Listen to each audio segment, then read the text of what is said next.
universe itself was created in an enormous explosion some 13.7 billion years ago. Before that explosion, there was no time, no space, no energy, and no matter. Right there in that first instant, time began. And space? Well, there was so much pure energy all of a sudden that space itself couldn't stand it. So from just about nothing, space zoomed faster than thought to an enormous size. Good thing too, because gravity was about to squeeze that baby universe back into the nothingness it came from.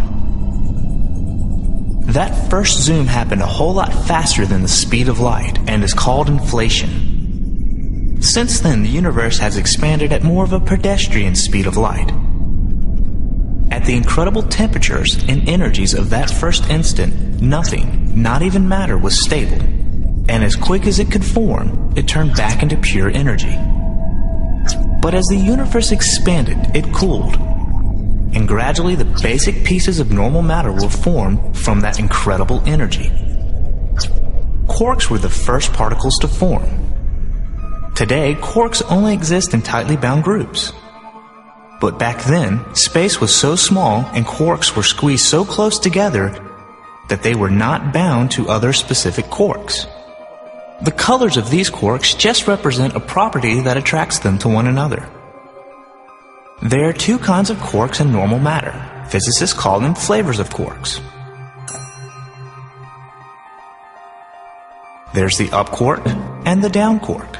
As space got bigger, quarks lost their freedom and found themselves locked into groups of three inside a proton or a neutron. A proton is formed from two up quarks and one down quark, while its slightly heavier cousin, the neutron, is composed of two down quarks and one up quark. Just about every proton and every neutron in existence today was formed at the time of inflation and was crammed into that primordial basketball.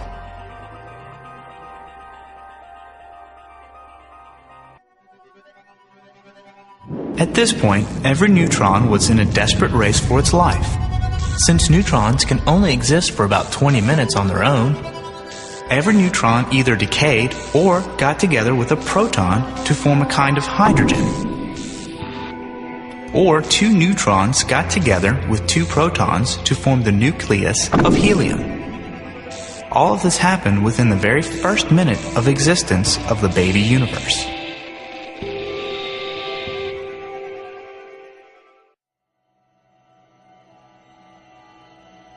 Electrons were the final basic particles to freeze out of the energy soup. But the energy density was still way too high for electrons to join together with other particles.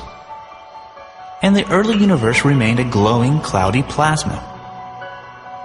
This condition lasted about 300,000 years while the universe grew and cooled. Finally, it was cool enough for the electrons to be captured by hydrogen and helium nuclei, and the first atoms were formed.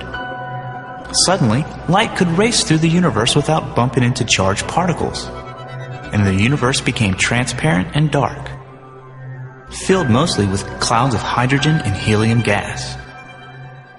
The light released at that time is still visible today as cosmic microwave background.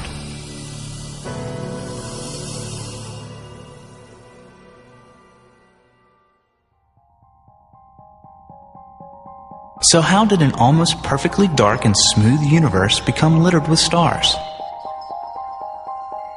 Inflation itself caused the first tiny ripples in the density of matter. And over a period of about 10 million years, matter increasingly gathered at these denser locations. After 100 million years, the center of each cloud evolved into a star as massive as 100 suns. Across the universe, these first-generation stars lit their furnaces as their cores became hot and dense enough for nuclear fusion.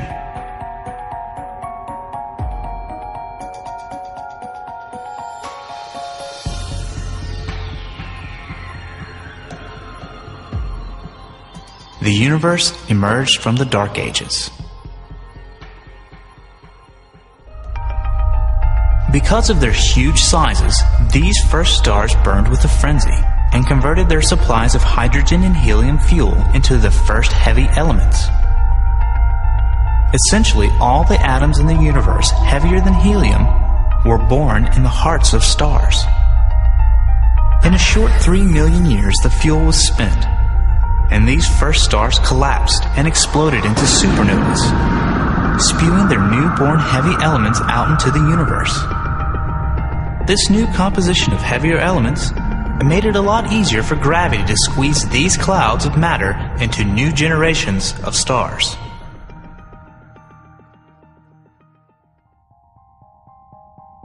It took another 500 million years for gravity to do its work on these new mixtures of hydrogen, helium, and heavier elements. Thousands and millions of second-generation stars were born from these clouds. Small groups of these new stars were drawn to each other gravitationally and merged to form ever larger and larger groups. Our own galaxy, the Milky Way, is an example of a spiral galaxy born in this early era. Today it contains about 200 billion stars, and it is still growing as it absorbs small neighboring clusters of stars.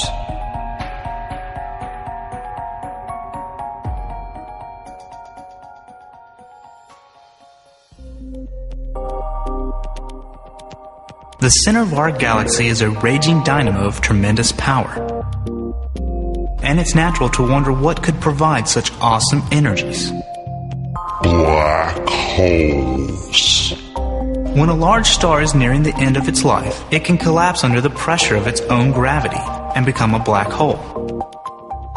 These weird bodies are called black holes because they swallow everything that comes close enough, even light itself.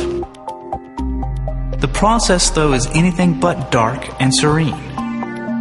This is a photo taken by the Chandra Telescope showing stars near the center of our galaxy radiating fiercely as they speed towards their death under the pull of black holes. They are traveling at millions of miles per hour and are being torn apart in the process. There are millions of black holes in our galaxy, and the biggest of them all is the one at the center. This monster has the mass of 3 million suns. Its appetite is ferocious, and it swallows everything in its neighborhood, even other black holes. Probably every large galaxy in the universe has a monster black hole at its center.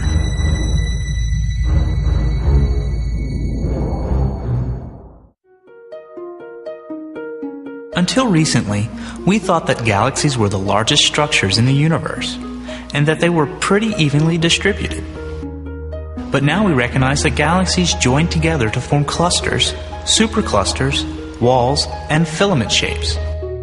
The Milky Way is a member of a group of 20 or 30 galaxies and star clusters called our local group. The largest galaxy in this group is our sister spiral galaxy, Andromeda. Larger groups called superclusters may contain thousands of galaxies. The nearest of these is the Virgo supercluster, towards which we are being inexorably drawn. Can you feel the tug? This is a map of all the clusters and superclusters within 1 billion light years of Earth. Represented here are some 200 million galaxies, and this is still less than 1,000th of the known universe. From small beginnings, the universe has prospered.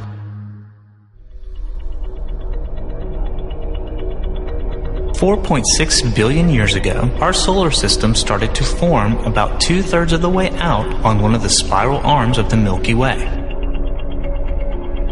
Our sun and its planets condensed under the pressure of gravity until the sun was hot and dense enough to light its own nuclear fires. The inner planets are small and rocky with heavy elements, while the outer planets tend to be large gas giants.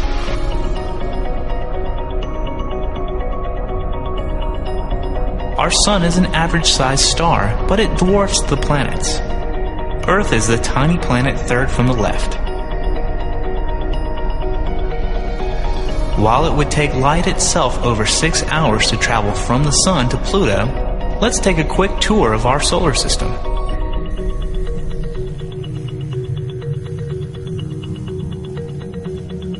The planet Mercury is the closest to the sun.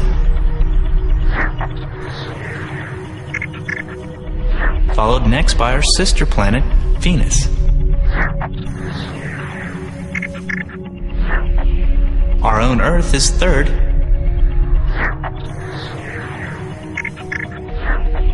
Our neighbor, Mars.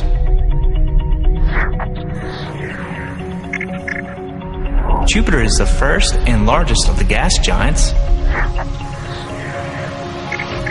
followed by Saturn with its glorious rings.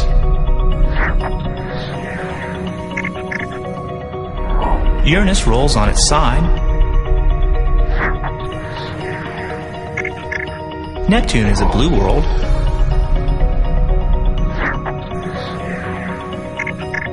Followed last by X-planet Pluto. And even traveling at the speed of light, it would take us more than 4 years to get to the nearest star.